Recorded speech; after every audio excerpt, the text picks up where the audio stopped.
দেশের মাটিতে মালদ্বীপের বিপক্ষে প্রথমবারের মতো হার বাংলাদেশের, যা মেনে নিতে কষ্ট হয়েছে খেলা দেখতে আসা ফুটবল ভক্তদের। পুরোটা সময় ভালো খেলেও গোল না পাওয়ার হতাশায় পড়েছেন তারাও। তাই তো ম্যাচ শেষে দুয়োধ্বনিতে মুখরিত কিংস অ্যারেনা।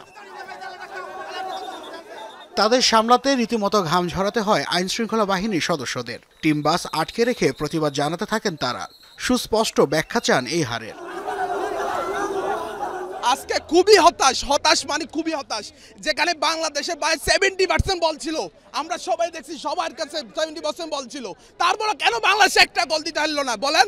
ফিনিশিংটা ভালো ছিল না, আমাদের স্ট্রাইকারের একটু ল্যাগিং ছিল, প্লাস ডিফেন্সের একটু ভুল ছিল, যার কারণে আমরা গোলটা খেয়েছি। এছাড়া আমার মনে হয় পুরো ম্যাচটা বাংলাদেশের দখলে ছিল। আমাদের ফিনিশিংয়ের অভাব হচ্ছে 1980 আমলের মানে 90s পর থেকেই। 2000 সালের পরে আমরা এই ফিনিশিং লাইন আপে একটা পিওর নাম্বার 9 পাইনি। বাংলাদেশের এই হারের পেছনে সিন্ডিকেটকে অভিযোগের কাঠগড়ায় দাঁড় করিয়েছেন ভক্তরা। প্রশ্ন তুলেছেন রাকিব জনিদের সামর্থ্য নিয়েও। তারা তাদের সিন্ডিকেট এখনও মেনটেন করতেছে।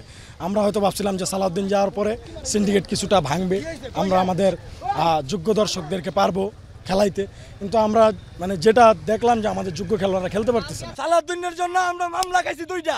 সালাউদ্দিনের গুন্ডা দিয়ে আমাদের মারতে পারাইছে, এরপরে যদি কোন আপনারা কি করতাম। এমন হতাশাজনক পারফরমেন্সের জন্য কোচ হ্যাভিয়ার ক্যাব্রেরার পরিকল্পনাকেও দায়ী করেছেন তারা। বিশ্ব ফুটবলের সাথে তাল মিলিয়ে দেশের ফুটবলকেও এগিয়ে নেওয়ার দাবি তাদের। হ্যাভিয়ার ক্যাব্রেরার এই ক্ষেত্রে আরেকটু আমার মনে হয় যে মানে চিন্তাশীল হওয়া দরকার এবং টেকনিক্যালি জিনিসগুলো হ্যান্ডেল করা দরকার। আপনি সিন্ডিকেট ভিতর থেকে ভাঙতে না পারেন, সিন্ডিকেটটার একটু আস্তে আস্তে স্তীমিত করতে হবে। ক্যাব্রেরা কিভাবে একটা ন্যাশনাল টিমের কোচ হয়ে আছে নাকি স্প্যানিশ কোচ, সে মুজিবুর রহমান জনিরে চান্স দেয়, ওই বললে দৌড়াইতে পারে না। আজব ব্যাপার। আমরা ন্যাশনাল টিম খেলতে আসি, এনে কোনো সিন্ডিকেট করতে হয়নি। সিন্ডিকেট ভেঙে পরীক্ষিত ফুটবলারদের সুযোগ দেওয়ার তাগিদ দেন ফুটবল ভক্তরা।